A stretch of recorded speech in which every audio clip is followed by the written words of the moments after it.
안녕하세요. 브라이언입니다. 오늘은 한중일 Z세대의 특징에 대해 이야기하겠습니다. Z세대란 1990년대 중반부터 2010년대 후반에 출생한 세대를 말합니다. 코로나 팬데믹 이후 반중 감정이 반일 감정을 넘어섰습니다. 중국과의 수교 이래 현재 가장 중국에 대한 감정이 안 좋은 시기라고 합니다. 코로나19가 우한에서 발현했다는 사실로부터 확산된 전 세계적인 반중, 협중 정서가 그 이유 중에 하나일 것입니다. 또 중국이 미국과 패권 경쟁을 하면서 미국 주도의 중국 때리기에 여러 나라들이 동참하는 것도 사실입니다. 문제는 중국 공산당 내부에서 이러한 반중 정서를 민족주의, 애국주의로 맞대응하고 있으며 이를 적극적으로 표현하는 세대가 바로 현재 중국의 Z세대라는 점입니다. 중국의 Z세대는 과거 중국의 사회주의 시절 자신의 나라가 한국보다 못 살았던 기억을 모릅니다. 따라서 결코 한국을 잘 사는 나라라고 생각하지 않습니다. 소분홍이라고 불리는 그들은 미국과 패권을 다투는 조국 중국에 대한 자부심이 대단하고 애국주의와 민족주의 정서가 강합니다.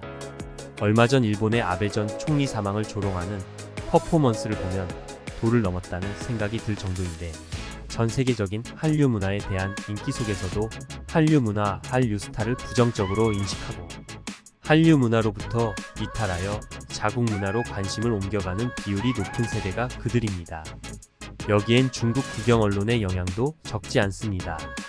Z세대의 민족주의를 자극하는 것이 공산당 장기 집권 체제 유지에 결코 나쁘지 않기 때문이니까요. 실제로 청년들의 공산당 가입을 유도하기 위해 자극적인 SNS 민족주의 선동을 부추기는 일도 자주 있습니다. 반대로 일본의 Z세대는 한류 문화의 영향으로 과거 한국이 일본보다 못 살았던 기억을 모릅니다. 이들에게 한국은 멋지고 가보고 싶은 나라로서 한국 여행을 선호하고 한국 화장품을 좋아합니다. 일본 넷플릭스에서는 수개월째 한국 드라마가 시청률 상위를 차지하고 있을 정도로 한국 콘텐츠의 인기도 꾸준합니다.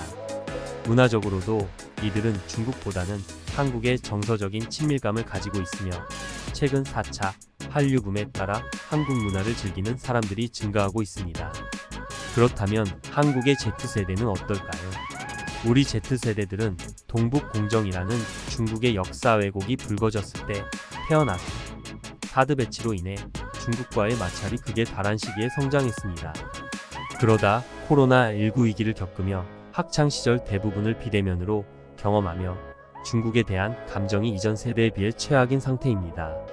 또 그동안 중국 효과로 많은 돈을 벌었던 한국의 리테일, 화장품, 자동차, 휴대폰 기업들에 대한 중국의 제재와 철수 러시는 중국이 정말 우리의 이익에 도움이 되는 기회의 나라일까?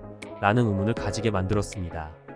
기술 도용과 짝퉁, 한류 베끼기, 역사 문화 왜곡, 미세먼지, 중국의 군사 대국화 등 중국 관련 부정적인 키워드가 유튜브에서 확산되고 있기 때문에 우리 Z세대들이 당분간 중국에 호감을 갖게 되는 것은 쉽지 않을 것 같습니다. 고등학교의 외국어 과목 선택 수요를 봐도 일본어가 압도적으로 늘고 있는 반면 중국어 선택은 크게 줄어든 상황입니다. 그럼 우리 Z세대의 일본에 대한 정서는 어떨까요? 반일 감정이야 우리 한국인의 DNA에 들어있는 거니 새삼 말할 필요는 없습니다. 수업 시간에 아이들에게 애니와 만화, 게임 등을 물어보면 귀멸의 칼날, 주술회전 등 아이들의 반응이 뜨겁습니다.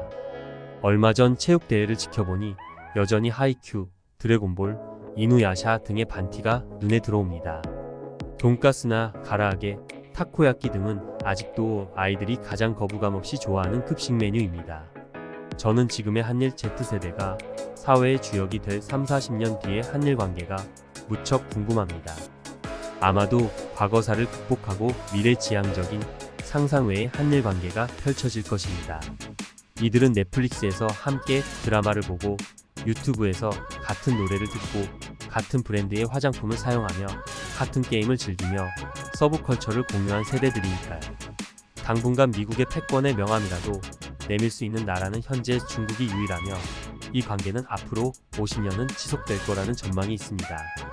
그동안 우리는 어느 편에 서게 될까요? 아마도 중국이 주도하는 새로운 질서 체계를 지지하기보다는 미국 중심의 자본주의 세계 질서를 유지하는 쪽일 것입니다. 여기엔 일본도 동참하지 않을 수 없습니다.